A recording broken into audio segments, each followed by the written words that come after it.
Yo, my worst fear is getting so past my prime that I release some art and it just be so cringe. And everybody just be watching, remembering how dope I used to be. And they be like, somebody get him off the stage. He doesn't know that the clock's run out. Cause these days, like, I can't stop thinking about the clock and insurance and really being stable, if that's something that you can be in America. And some days I just ask myself, what am I really doing? But before I jump into the topic of aging as an artist, man, shout out to these young performers. The ones that get famous in their 20s and don't have to doubt if they're crazy or not.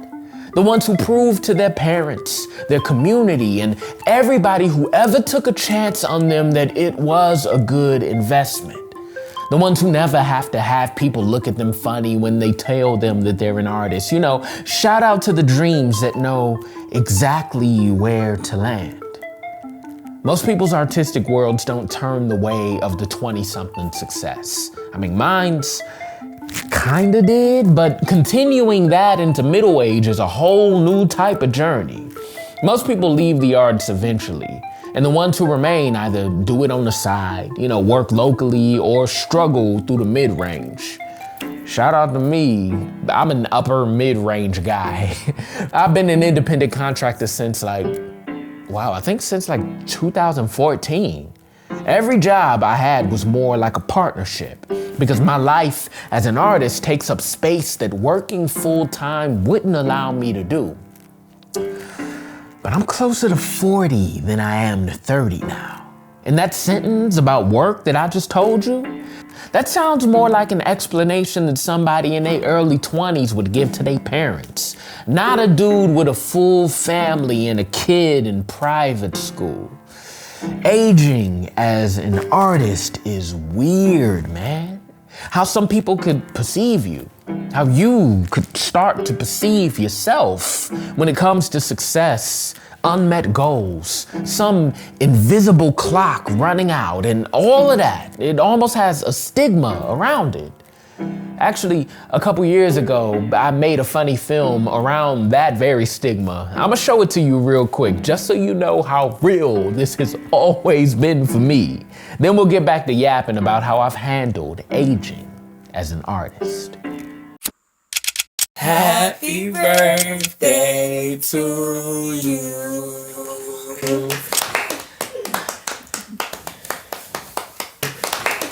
Are you gonna tell me? Hey, so look, before we get started, I just want to say I appreciate you guys. Let's dig in.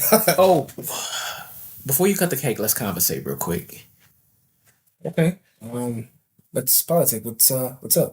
So, we were thinking, now that you're 30, that maybe it'll be a good time to stop rapping. A solid age. Wait, what? Hey, quit playing with me, man. Y'all know I'm hot out here. The algorithm they just be hating on me every time I post. It's not about the algorithm or your view counts. It's about time. Wait, what? Look, we all love you. And we probably should have had this conversation at 27. I mean, what is this? This is a 30-year-old hip-hop artist intervention. Baby, look at the candles on the cake. What about them? I just think you need to hear it out loud. You're 30 years old and still trying to rap. It's a young man's game. But I'm nice, though. I mean, y'all, look. What about that deal I almost had with Universal, huh? It was 2016. And so what? What about that blue check? You paid for that. Look, I'm still young, okay? And talent has no time limit. But we love you. And that's why we gotta tell you the truth, Jeffrey. My name's J Dog. I'm not gonna call you J Dog. My name is J Dog. It's not even a modern rap name. Okay, alright. This isn't working. Jeffrey, your mother's here. My mom? Would you flew my mother in? Son, your tracks just aren't connecting. I mean, I'm the best rapper alive, man. Baby, you haven't gone bar for bar in years. You're not hearing right, Ma. All right, look. Just listen. Just listen. Yo. Hey, my name is Jay Dallas, and I'm on the scene. Looking all fresh, hit my white tee, got my J's on, and you know it's me. And I got things on. Hey, pull yourself together, man. Hey, I don't care what none of y'all say. No disrespect, Ma. I just don't care what none of y'all say. Alright? I ain't about to make rap just a hobby. Come on, man. Art is my life. And ain't none of y'all taking this dream away from me. Jeffrey, nobody here is trying to take your dream away. Time did that. Man, you know what?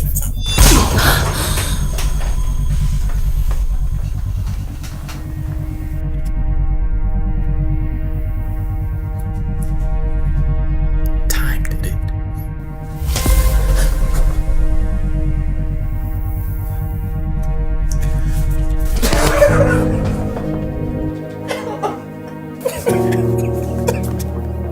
It's okay.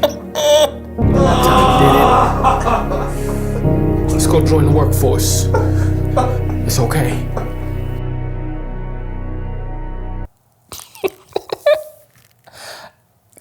Yo, you ever see some of your old work and just be like, yo, I was in a very particular space.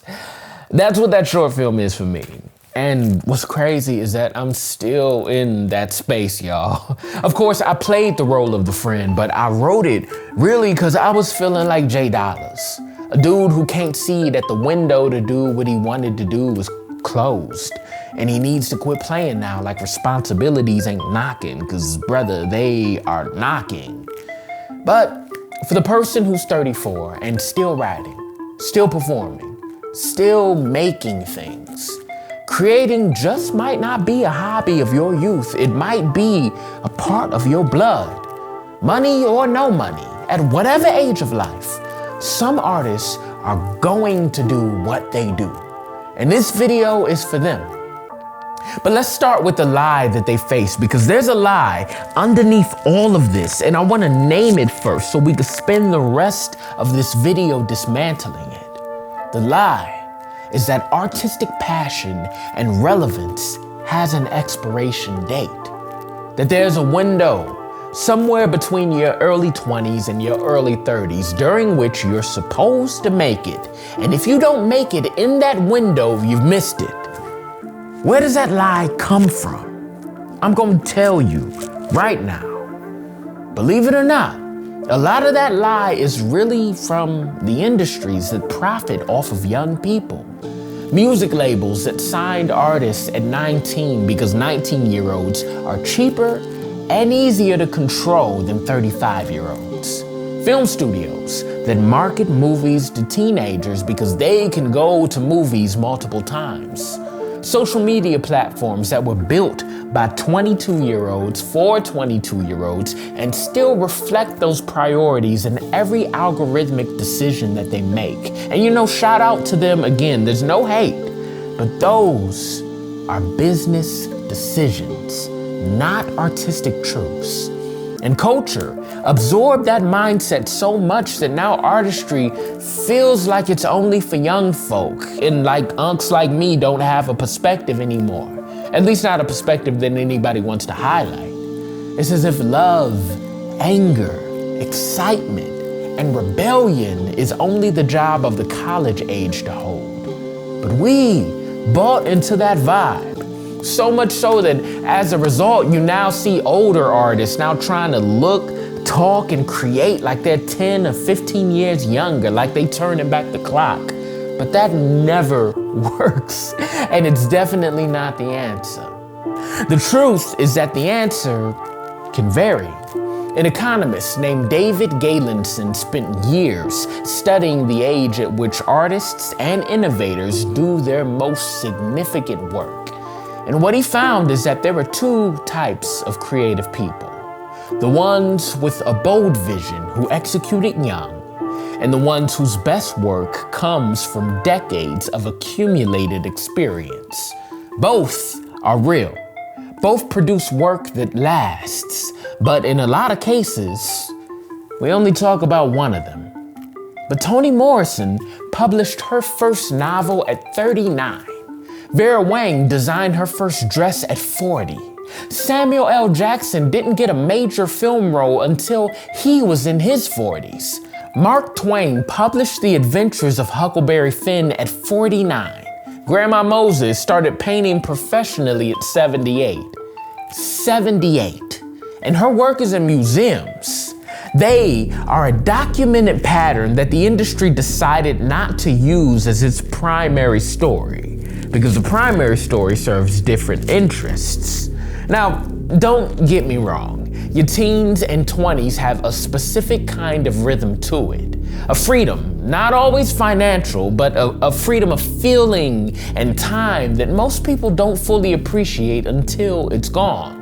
And when you do get older and responsibilities start smacking like brick walls, accessing that freedom and even completing things when your focus is split becomes a real task. And on top of all that, there's a whole other aspect that comes into play as you keep aging too. If you're a performer, a singer, a dancer, a spoken word artist, an actor, your body is part of your tool. And bodies age. Voices change. The physical capacity you had at 25 is not the physical capacity that you have at 45. It's just true. And it could feel like betrayal from your own body, this thing you built a practice on. You know, when I was in my 20s, I used to treat spoken word like professional football, y'all. I would go hard. I was known as the most energetic spoken word artist in the genre. I'm talking jogging, screaming, jumping off stage, doing like 12-minute poems with all gas and no breaks. Then I took an 8-year break from performing and came back in my mid-30s. Now, I didn't know that I still wrote like a 20-year-old, but when it came time to scream, go crazy, and jump around like the 2010s, I found out real quick that I am a different performer now, and I should probably start writing like I am. And that's what I've seen happen consistently among the artists who navigate this successfully. They reframe the change as a deepening rather than a diminishing. A singer whose voice drops in range often gains in texture and emotional resonance.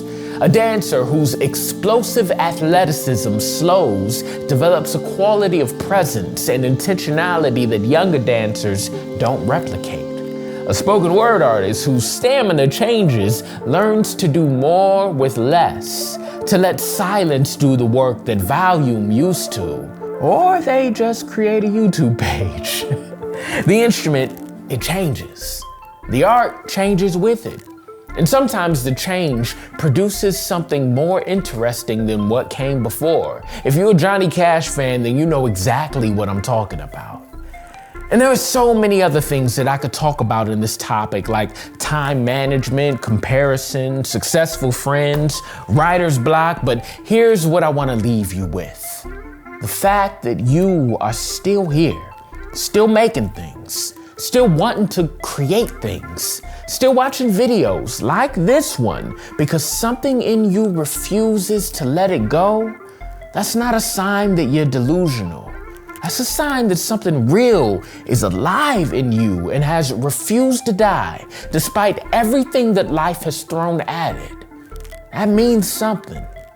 The timeline you were sold was somebody else's timeline. Your timeline is your own. The body you have right now, the voice, the concerns, the accumulated weight of everything you've been through, that's your material. Use that.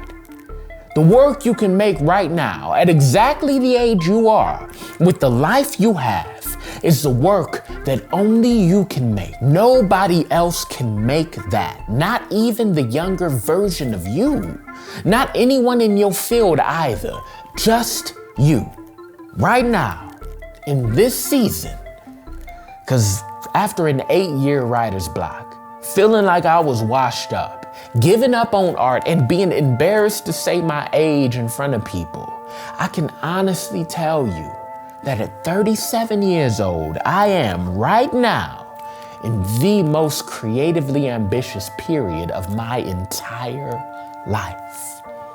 If you've had a similar experience to any of this, drop it in the comments. Subscribe if this is the kind of conversation that you want more of. And share this with somebody who needs to hear it. I'll catch y'all later.